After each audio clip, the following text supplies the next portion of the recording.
Representative Underwood. I am so pleased that you are here today. Thank you for your passion, your work. What you're doing in the healthcare space alone is incredibly inspiring. So we are so appreciative of your time and your efforts. Well, thanks for having me today. I'm really excited about this issue and about our new bill. Thank you. So why did you become an advocate for endometriosis and join the House Endometriosis Caucus? So I joined the House Endometriosis Caucus at the invitation of my former colleague, Congresswoman Abby Finkenauer, and she started the caucus during our first year in Congress, really reflecting her long experience with the disease. I had co-founded and currently co-chair the Black Maternal Health Caucus, and so it was a natural fit, and it's certainly a women's health issue that has been under-resourced, understudied, and underemphasized in the Congress. Would you mind telling our viewers about the Endometriosis Care Act and the steps needed to pass the legislation? Sure. So the Endometriosis Care Act is a new bipartisan bill, which is really designed to help us make progress in research and education to effectively treat and comprehensively support women who've been affected by endometriosis. And so our legislation that I've introduced with Congresswoman Nikema Williams, who is the current chair of the Endometriosis Caucus, Congresswoman Jennifer Gonzalez-Colon, and Congresswoman Alma Adams, the four of us introduced this bill together. The bill will address gaps in scientific innovation and public awareness for endometriosis by finally funding the evidence-based investments that are needed to advance endometriosis research.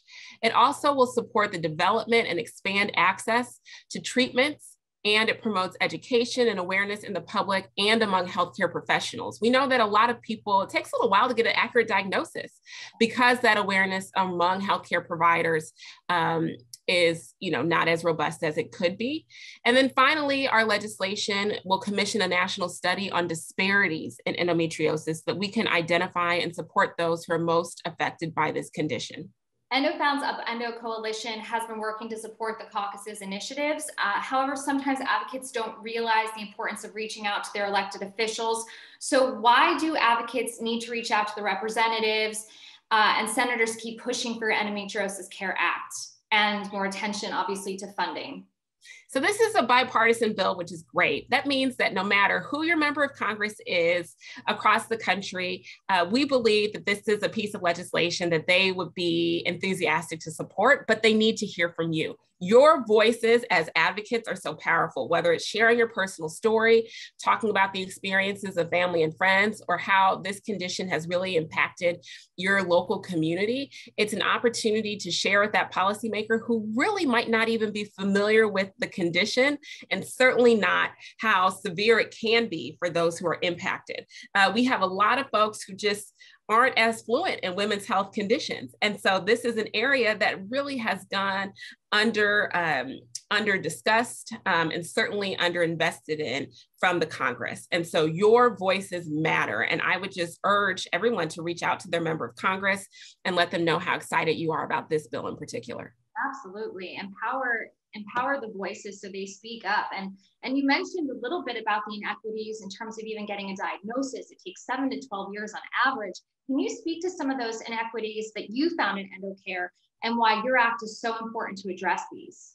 Well, what the bill does is it puts aside $30 million to really make sure that we are investing in endometriosis research at the National Institutes of Health.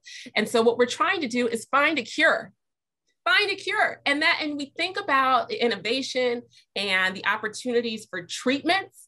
But, if we're talking about management, that's one thing. But if we know that a cure is possible, that is life-changing for women and families across this country. And so our investment through this bill could help accelerate our development of the cure and effective treatments. So that's why it's really important. When we think about the disparities and the inequalities, there's so many populations that just struggle to access healthcare in general. They can't find a provider who speaks their same language, or a provider who shares that same background and the cultural sensitivities. Oftentimes we know that, particularly for women of color, when they report pain, they're dismissed. And so some of the symptoms of endometriosis may present in a way that could suggest a multitude of conditions or diagnoses. And without that kind of specialist provider who's committed to finding an accurate diagnosis, there's so many women who are just suffering and don't know how to manage the condition or what to do. And so we hope that this kind of an advancement on both the provider education side, the public awareness side, and then also investments towards a cure can help many more women find relief. You mentioned about providers. That is yes. a problem. Especially with coding, we're getting some forward movement in there, but insurance and Medicaid, Medicare coverage are necessary for many patients to access proper endometriosis care. Yes. What do you see as the future for these programs, partners coming on board? Yes. So we do a lot of work to expand access to affordable healthcare, right? And in this environment where, many families are struggling with the rising costs of goods and services, anything that we can do to lower out-of-pocket healthcare costs is essential. So I wrote a bill, it's called the Healthcare Affordability Act. It says that no American would pay more than 8.5% of their income for silver level marketplace plans. And so that's the good plans, comprehensive coverage that people want. And it was signed into law for 2 years as part of the American Rescue Plan, which is the most recent COVID relief package that was signed into law in March of 21. So since that time, close to 15 million Americans have signed up for coverage. 4 out of 5 enrollees gets a plan for less than $10 a month, which is extraordinary. And we're working to extend these tax credits for another 3 years as part of the reconciliation package the Senate's working on. Senator Manchin introduced a bill called the Inflation Reduction Act, and this is included in there. So we're making progress in terms of healthcare coverage and expanding access to comprehensive great care, but without, an explicit focus on improving endometriosis care like this, right, then we'll still have the gaps, right? And so we want to make sure that we're addressing this issue while we're also working to connect the American people with high quality healthcare.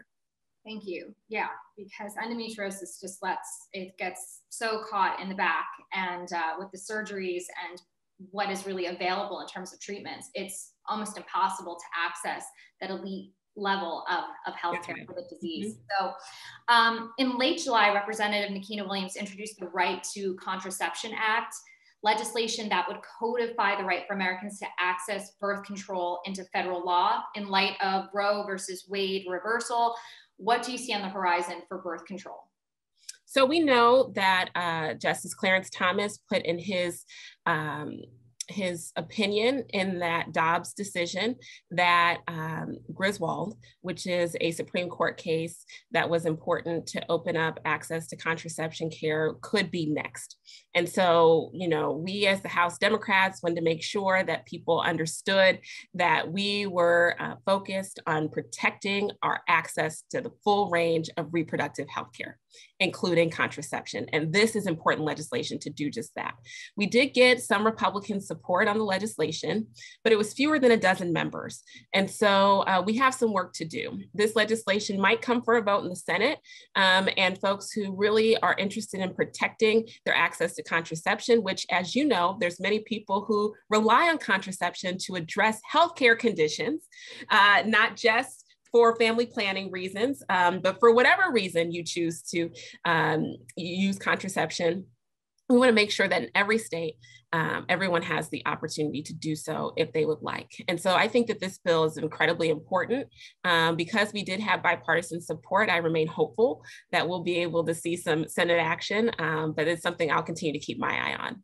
And finally, what other women's health initiatives have you championed, and what is your hope for the future in this area of healthcare? So as I mentioned, I co-found and co-chair the Black Maternal Health Caucus, recognizing that for Black women in this country, they're 3 to 4 times more likely to die of pregnancy-related complications than their white counterparts. And so we created a bill called the Black Maternal Health Momnibus, which is 12 bills within one to comprehensively address this issue. So every clinical and non-clinical driver leading to the disparity in maternal death in this country is addressed in our legislation. One has already been signed into law, the Protecting Moms Who Served Act, which is to help our veteran moms, our heroes who continue to experience this disparity in care. One has passed the House with unanimous bipartisan support, the Maternal Vaccination Act, and then 80% of the rest had already passed the House. So, we're really excited about the momentum that we're seeing with the Momnibus, and, hopeful that it gets signed into law with the first legislative vehicle that's available to us. And we're already thinking about Momnibus too, right? And so, we know that there are many women's health, maternal health conditions, reproductive health conditions that are under-resourced, not just endometriosis, fibroids, polycystic ovarian syndrome. We think about infertility and IVF, right? There's a lot of challenges that need some attention and some oversight and some resources. And so that's my vision for Momnibus 2, is to really make some key investments there. Well, you are just doing incredible, incredible work. And thank you for your time today. I know you have a lot to do. You just laid out. I mean, like, this is historical stuff. Yeah, we're busy. You're busy and hustling and working hard for the good of, I just want to say, like, humankind.